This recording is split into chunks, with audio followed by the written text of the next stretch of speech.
Hi, it's Mark Owen from Moose, Marketing and PR, the editor of Punchline magazine, and welcome to Punchline Talks. Today, at the big interview, I'm joined by the Police and Crime Commissioner, Chris Nelson. Welcome, Chris, to Punchline Talks. Hi, Mark. Nice to chat.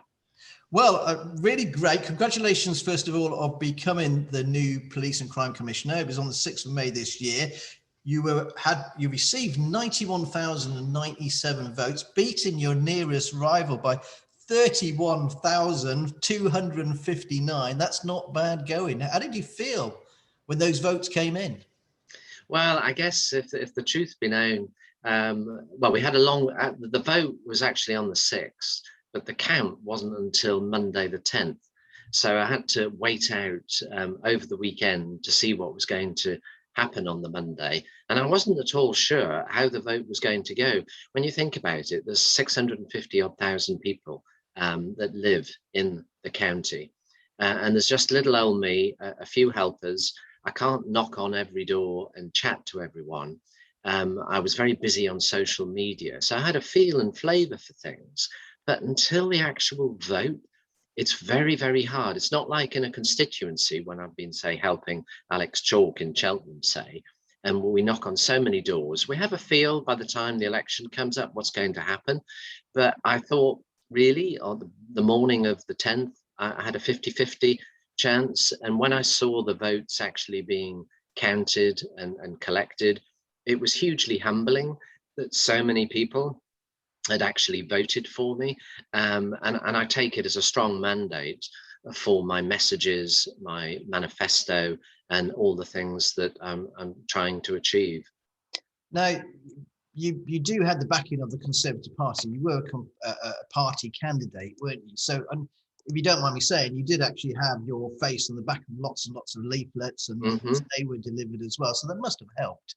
Oh, yeah. I don't wish to belittle that. And leaflets are very important, and I know they are, so that because I knew when they were going out. And the amount of people that would then pick up the phone or write an email to me would tell me that they were being delivered in certain parts of the county. So yes, being a part of the Conservative Party, you do have all our members, our activists who deliver all of the leaflets free of charge on the back of their local candidates. Yeah, that's an undoubted advantage. Now, the job of the Police and Crime Commissioner, sorry, I can't spit it out today. What does it actually entail? What is your role overlooking the police? How does it work?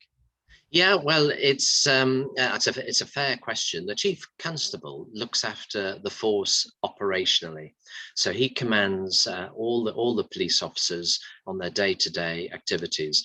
But the Police and Crime Commissioner is basically that one of the main things you've got to do is to reach out and listen and talk to the public, which I've done, going door to door, crime surveys, things like that, things like this, interviews. And get a good understanding of what the public want their local force to do. Once I've worked that out, I set those priorities to the Chief Constable, who then has to deliver them. I also hold the Chief to account on the delivery of those priorities. And I also run the budget, which gives him the resources to deliver on those priorities. There are lots of other things that a commissioner does, but those are the primary responsibilities: setting the priorities, making sure they happen, and making sure the chief has sufficient resources to deliver. Now, we did our top 100 biggest employers recently, and the police force itself, I believe, is definitely in the top 3. I think it's the NHS, then it's GCHQ, and I believe it's the police. So how many officers are actually under your watch? And what is the size of the budget are we talking about here? Well, the budget is about 150 million, including capital, revenue about 140 million. The police force itself, as I say, I don't actually run the police force, but we've got over 1,100 officers. To give you a scale and feel for things, there's over 2,000 staff, because you've got officers, PCSOs, and police staff. So there's over 2,000 staff that the chief looks after, to give you a feel for the scale. Well, I think we're a third or fourth employer in the county.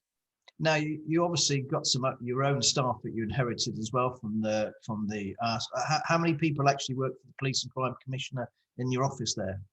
That is around 20. I say around because some are double-hatted with the constabulary, but 2021 is my individual staff. Okay, and you don't have a deputy at the moment. Are you looking for a deputy? I'm a bit busy at the moment. I just want to say, yes, I am, and I've started a process. I can't say too much about it at the moment because the next thing I'm going to do is to talk to the police and crime panel that is run by the county, and part of the legitimate process is that I've conducted an open and transparent recruitment process for my deputy. I had at least 12 people, 3 or 4 missed the deadline, so there were a lot of people interested in it. We down selected to 4, and I've selected a preferred candidate.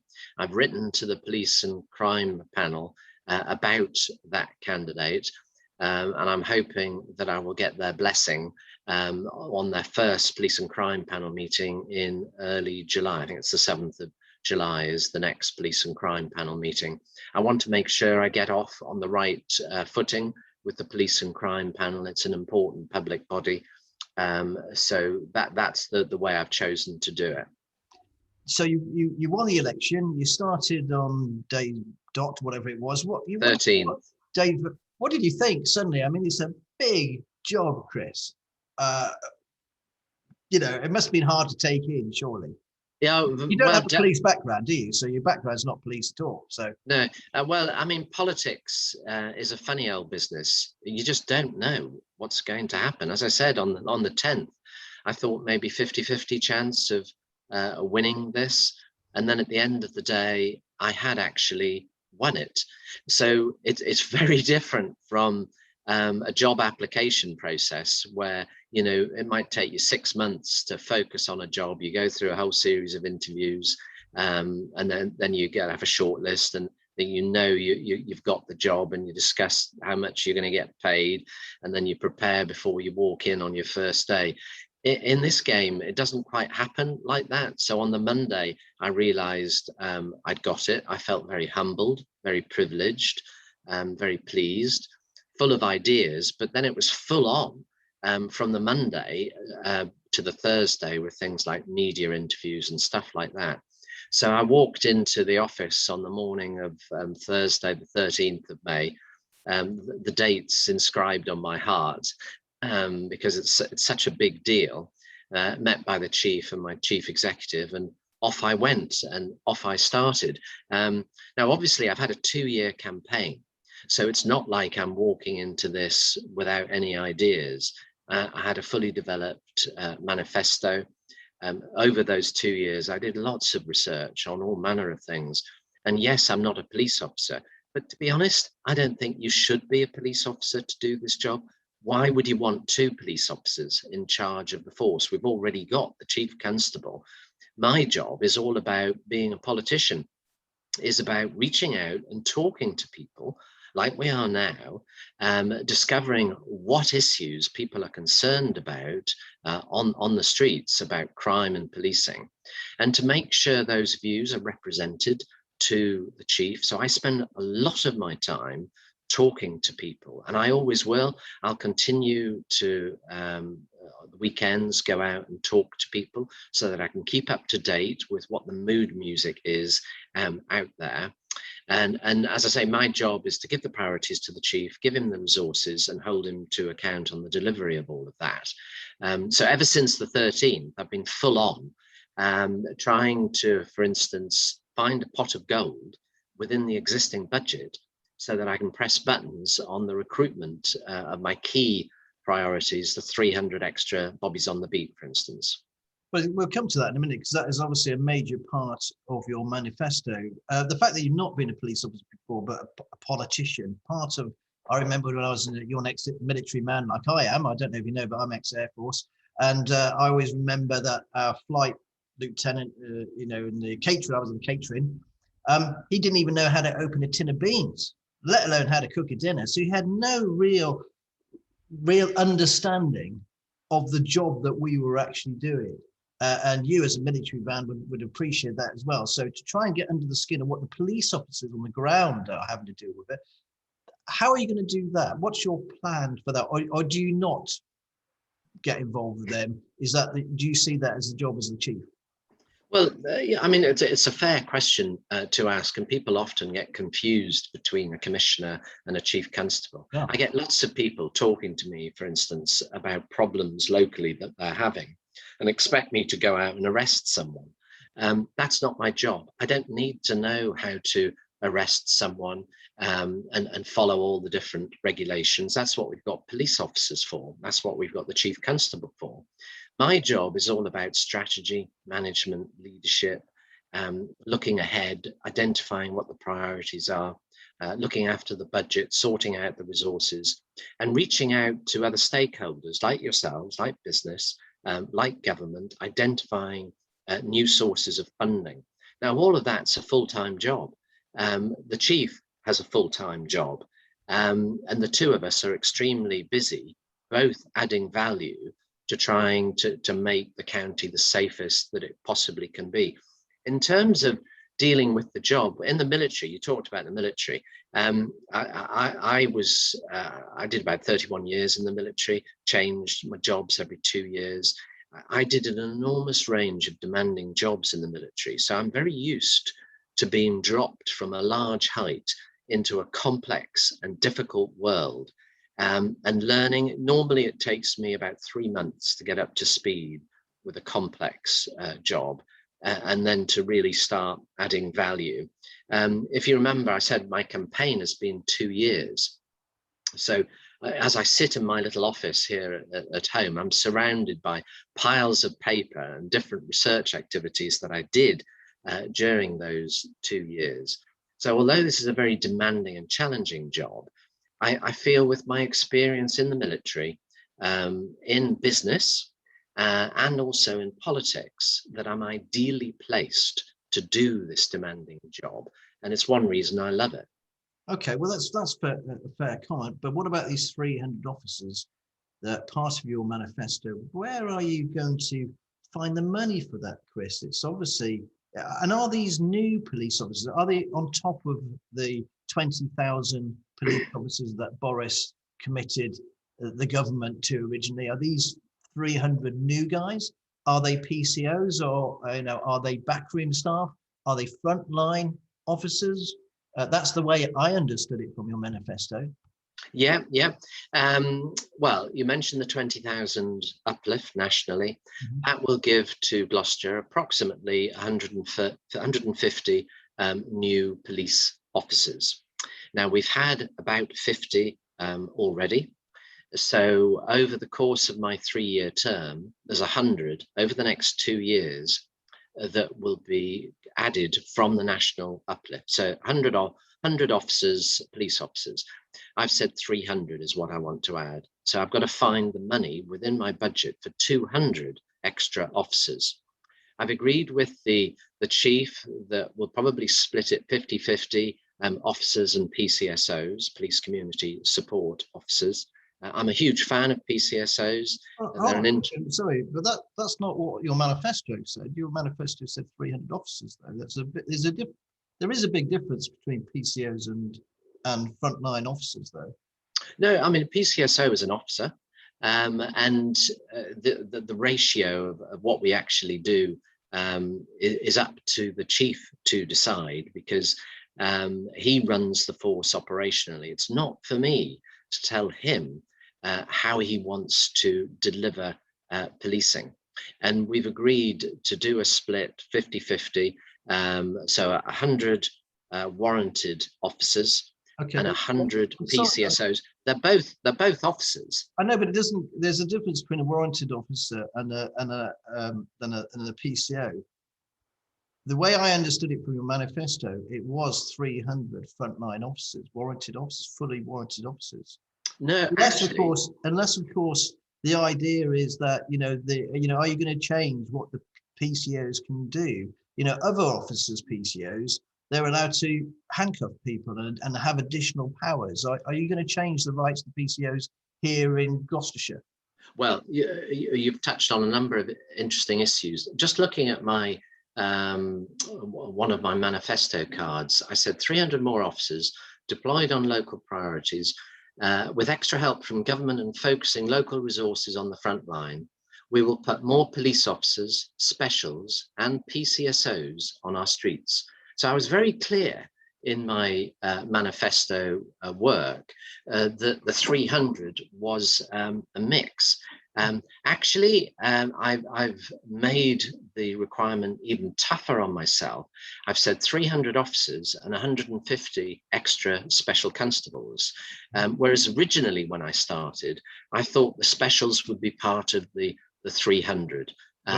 So I've actually made the task even harder because I think we need more visibility, more bobbies on the beat. I wouldn't worry you about the PCSO difference. A lot of people make a big thing about the fact that PCSOs can't arrest. That's a strength, not a weakness, because, for instance, a warranted officer is more easily redeployed. And what often happens with warranted officers, they get called away to a 999 task or whatever. And if they're in a neighborhood policing team, they're not often in an area as long as a PCSO is. So a PCSO should be embedded within a community. They can be supported by PCs and the specials. Specials are warranted officers as well. So if you need to arrest someone, there should be plenty of people around to arrest. But really, policing should be more about crime prevention, not about blue light chasing around and catching offenders all the time.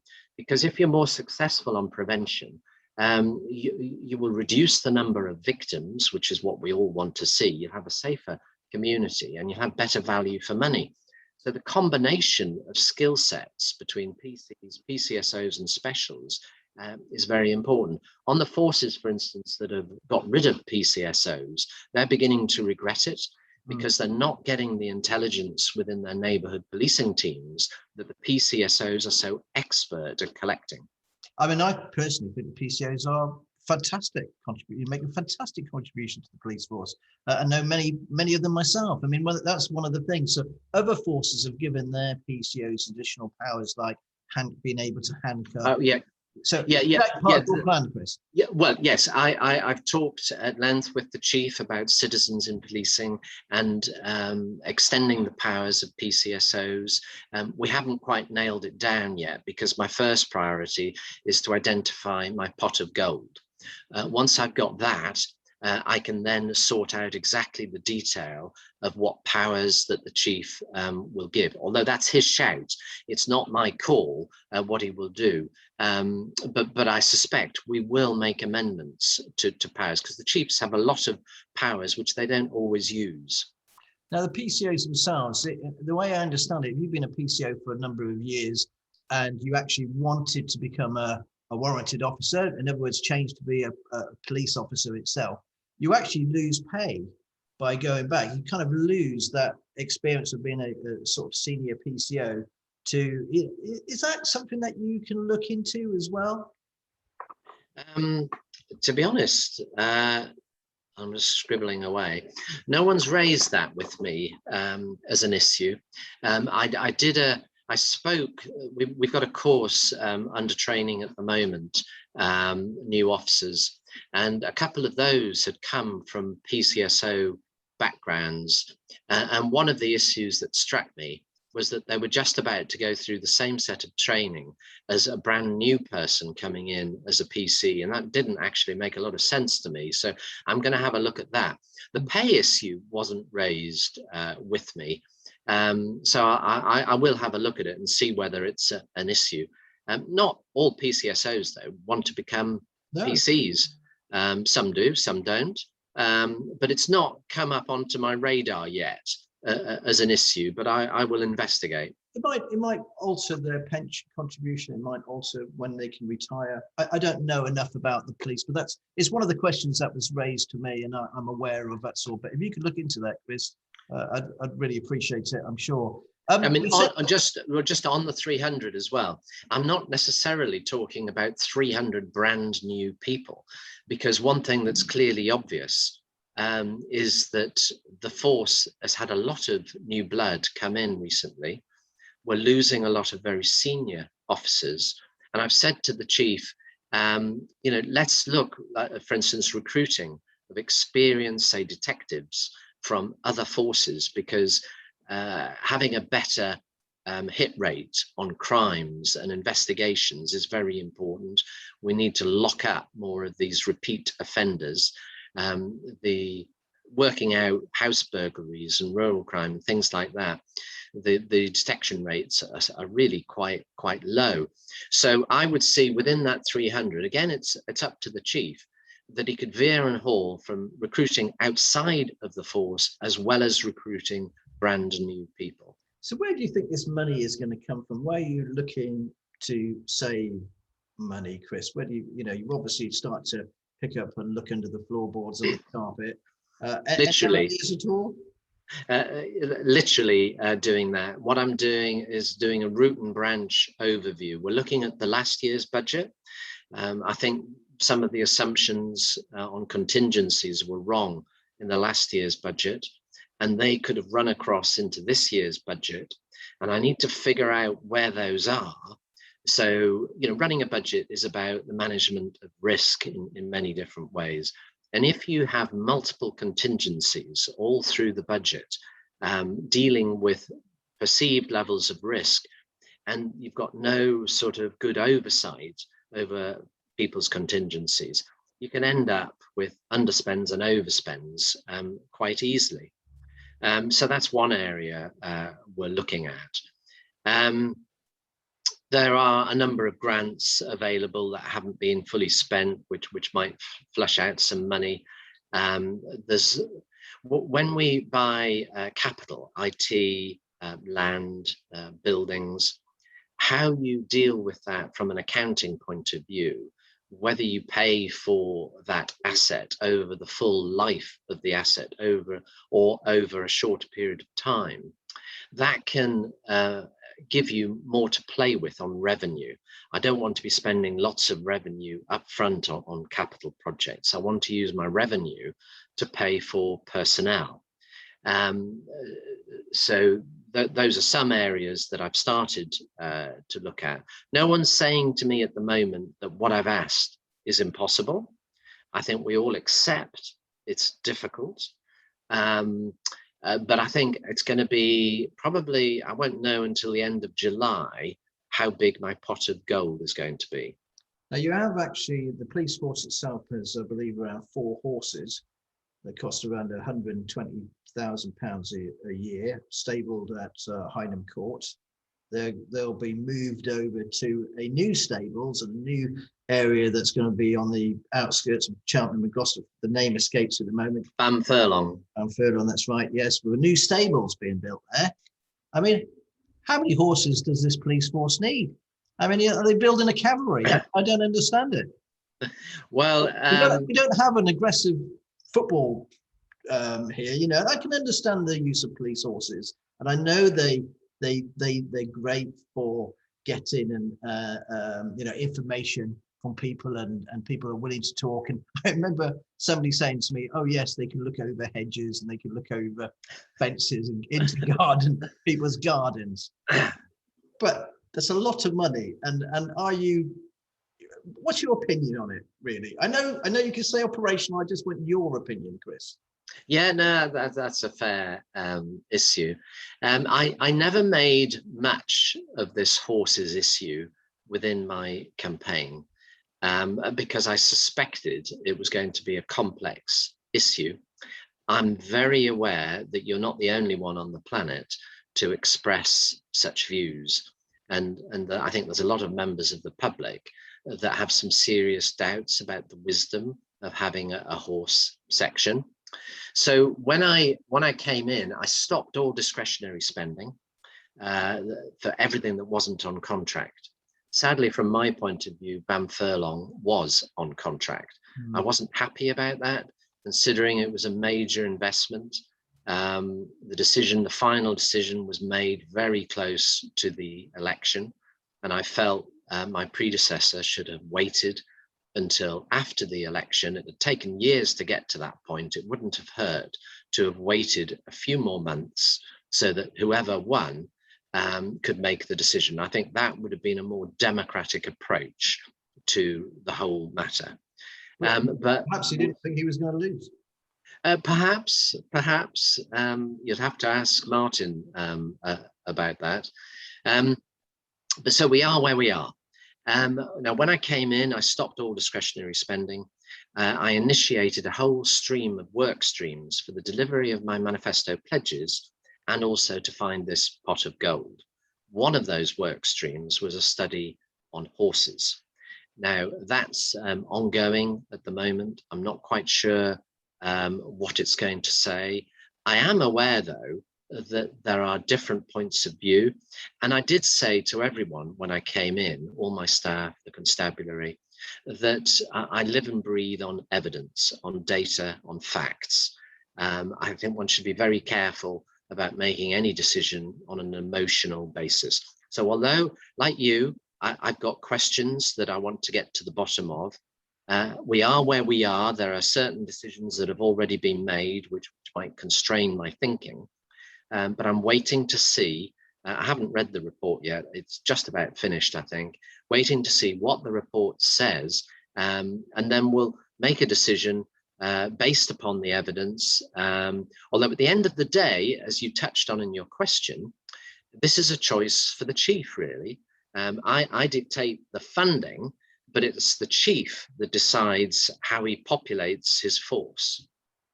No, that's a fair comment. That's right. You don't run the force, but at the same time, you know, he's answerable to the general public, and 2, 3, 4, 5, 8 horses in a big stable. It's a question.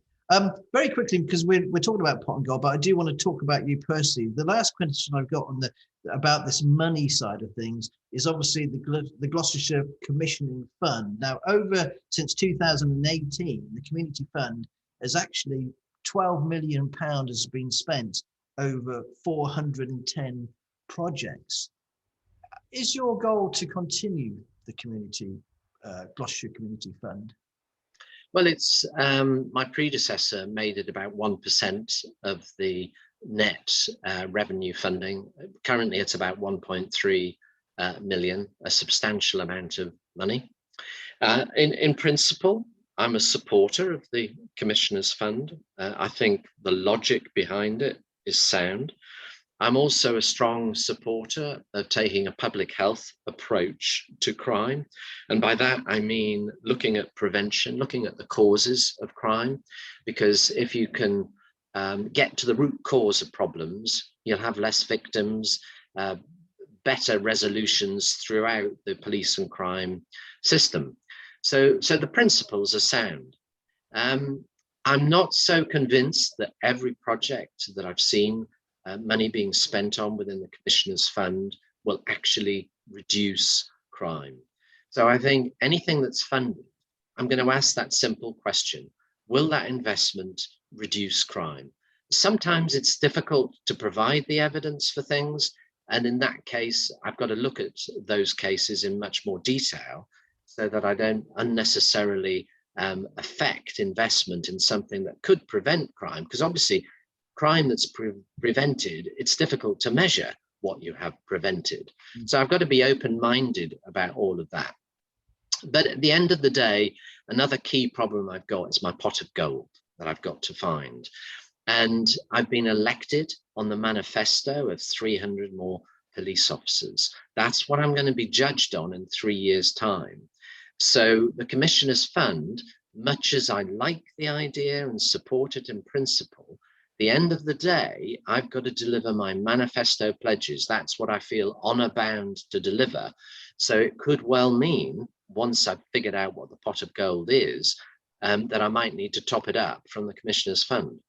Would you consider, like the last commissioner, about increasing taxes or going to the general public with Gloucestershire County Council when they do their review, raising the amount of money going towards the police, like taxing people? to increase? You're talking about the precept and the council tax. Sorry, that's what I meant.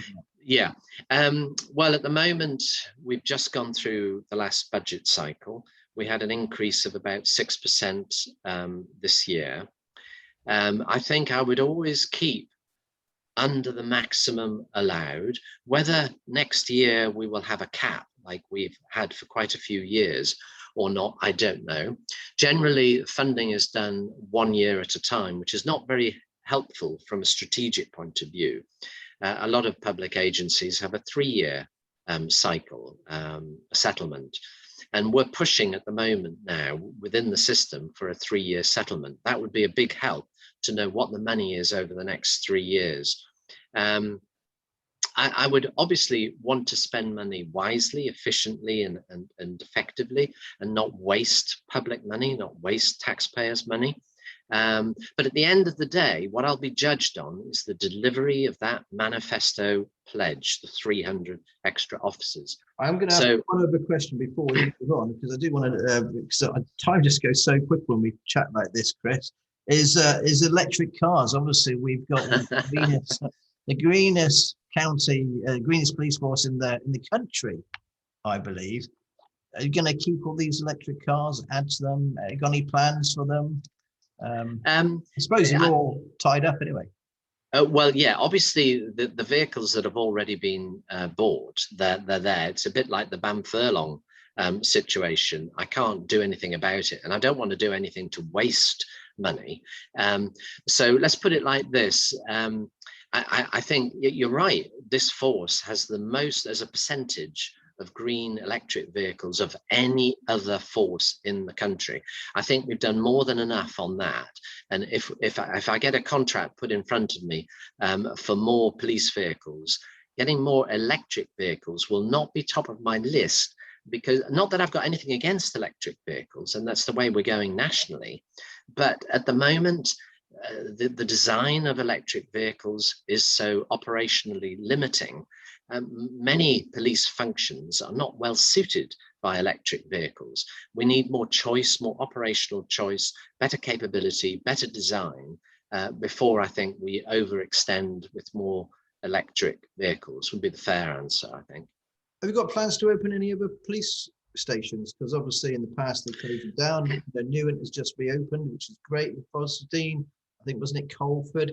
Got any other forces, any other areas in the rural areas of Gloucestershire? Well, I often think rural areas feel like second-class citizens because there aren't enough police stations, there isn't a wide enough police footprint. Reaction times to crimes is slow because the police are coming from urban areas. So I definitely think I need to do something on that. I didn't make any specific manifesto promises on it, but it's very much in my mind, and I hope to be able to put something in my police and crime plan about it.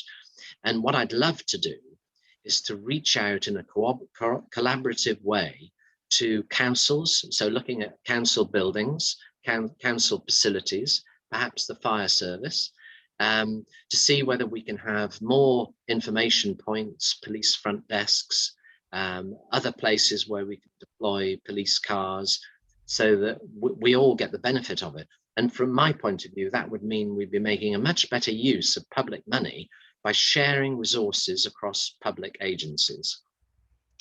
Chris, you yourself, I believe it's a Rapier missile system behind you, is that right? Oh yeah, well spotted. I recognise that. Can we talk about where are you from originally? I was born Geordie, or you'd never know it. No, Newcastle, but I moved when I was about 6 or 7. Moved to Leeds, and when you hear when I say things like grass and Bath, you'll realise there's a northern Yorkshire twang in the way I say those words, because I lived most of my formative school years in Leeds and then joined the army. How old were you when you joined the army? 18. And how long did you spend? So did you join as a commissioned officer, or did you work your way up? Yeah, I went to Sandhurst at 18. It was quite a shock to the system. I know this job's very demanding and challenging, but believe me, going to Sandhurst at the age of 18 to do a very tough course when most of the people there were public school. They'd been to cadets. They knew how to march, had lived on their own for a while in boarding school. That for me, I'd never even been in the Boy Scouts. So it was a complete and utter shock. And I think that's probably the toughest 6 months of my life. Why did you join the army then if you had nothing to do with the military beforehand? That's a fair question. I gained the love of the army from a friend of mine, a school friend, and we went to Sandhurst together. Sadly, he didn't get through Sandhurst, which was a great shame because he was really passionate. But his sort of love of the army life rubbed off on me. And I saw it as a good vocation to go into. I think armed services do a great deal to help people. And public service, duty, people, community have been running strongly throughout my life. How many years did you serve? And I think I read actually in the Times that you finished at the rank of colonel. Is that right? Yeah, I finished as a full colonel, did about 31 years. Wow, fantastic. And whereabouts did you serve? Well, all over. I served in the First Gulf War, Northern Ireland a couple of times, in Derry and Armagh during the busy period of the 70s. So I've got a mix of operational and staffing experience, a lot of time in Whitehall in the MOD main building headquarters, doing all sorts of jobs, which actually provided really good training for what I'm doing now in terms of resourcing, finding efficiencies and effectiveness across the whole army, which is a much bigger beast than, say, Gloucestershire Constabulary. A lot of places in the UK, I've been Germany, so all over to a fair amount. Then I went into business, and I loved my time in business. What did you do in business? It was the defence industry. I worked for Meggitt, a sort of second tier defence and aerospace company. I was in the simulation world, so selling simulation to international police forces, so marksmanship training, things like that. Also doing live firing targetry for the military to improve their targetry as well. And eventually I moved to Atlanta, Georgia, and lived there for a while, which I thoroughly enjoyed. I thoroughly enjoyed my time in business. Do you have a partner, Chris, or any children? Yeah, Emma. We've got 4 children. They're all over the place as well. We've just had our 6th grandchild. So yeah, I have a full life with work and family. And whereabouts do you live in Gloucestershire? So you don't. I'm Cheltenham, Tivoli. Right. Okay. And one of the so we're going to have to wrap up, unfortunately, very soon. But so one of the questions I've got to ask, I'd like to ask people is, what's the book you're reading now? Oh, I have a few books on the go, but to be honest, at the moment, I don't have time to read books. I read magazines. I read your stuff on social media. I find you've got a good coverage of stuff going on around the county, but I'm reading a book on crime at the moment, trying to learn a little bit more about how to make a difference on crime. I was going to say, do you read detective books and things like that? Yeah, I do. It's mainly on holiday now. I love to relax, often action adventure type of books that I can completely get drawn into. What's the last album, LP or CD or music? Sorry about that. What's the last CD or music that you recently bought?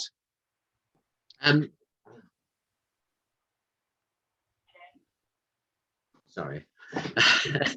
What was the question again? What's the last LP or CD or cassette or music that you've just downloaded? What have you got? Well, I don't do. I'm a bit old-fashioned. I listen to the radio. I've got a very wide range of interest in music.